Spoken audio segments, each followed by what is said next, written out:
Snow-covered Haven Ridge held a fragile lead to Trinity, a cryptic message from a gifted girl at the Blackwood Chapel, guided by Trinity in a dream, pointed Reece and Noah to a forgotten oracle estate. The chapel girl offered a final gift, glowing water that showed Trinity suspended in magic, deliberately holding something back. What secret did Trinity shield? And could they break through her magical prison in time? That night, Reece sat on the floor of the oracle house staring into the dim fire. "Noah," he said quietly, "I'm still seeing things." Noah looked up concerned. "Visions?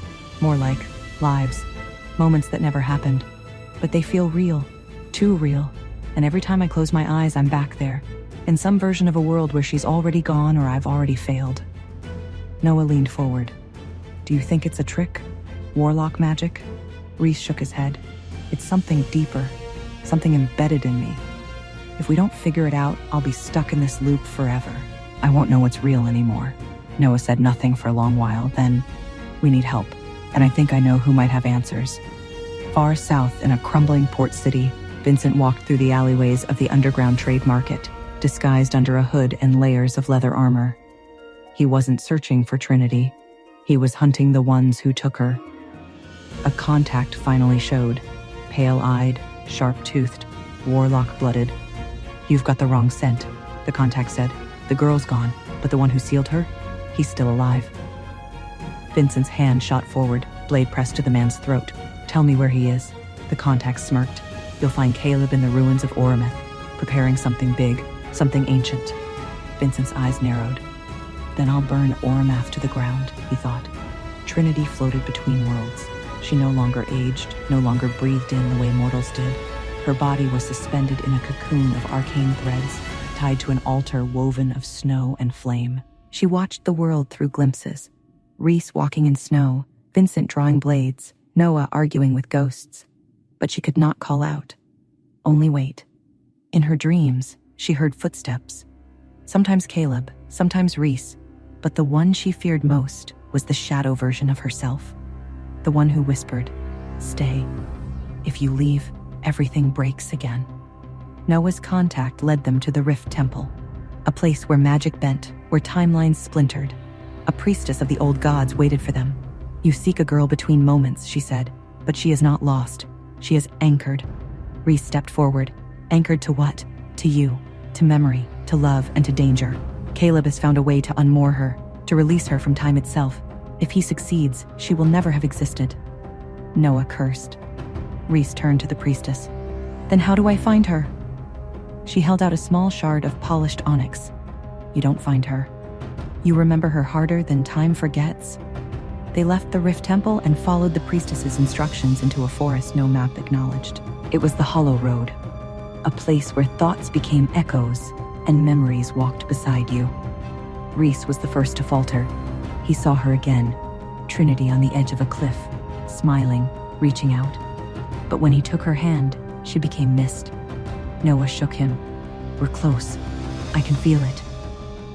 At the edge of the forest, a gate of moonstone rose from the ground, pulsing.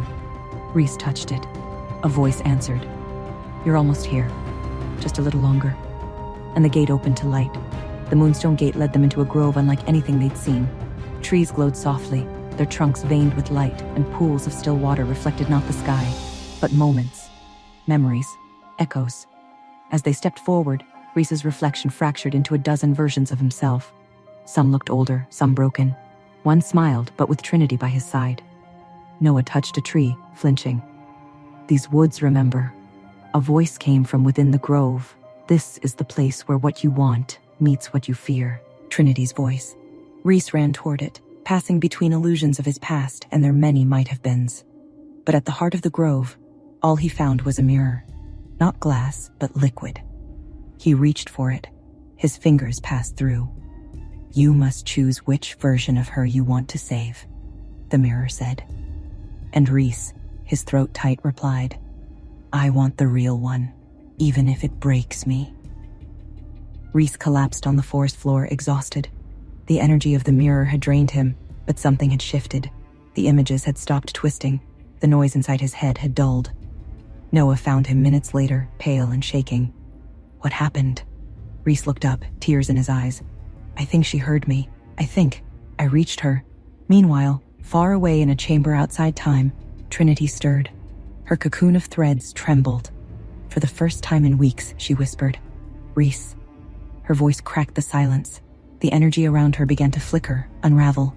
Caleb watched from the shadows, his eyes narrowing. "No," he growled. "She's not ready. She doesn't remember enough." But Trinity opened her eyes and the world around her began to shift. But what did Trinity remember? Was her awakening a true return, or merely another shift in the fractured reality that surrounded her? And what would happen when the one who hunted her finally reached the ruins of Oramath, ready to burn everything down? Hey, I am Trinity. Want to know what happens next? Then click the link in the description below and download the Pocket FM app and listen to the exciting episodes of Chosen by Fate, Rejected by the Alpha.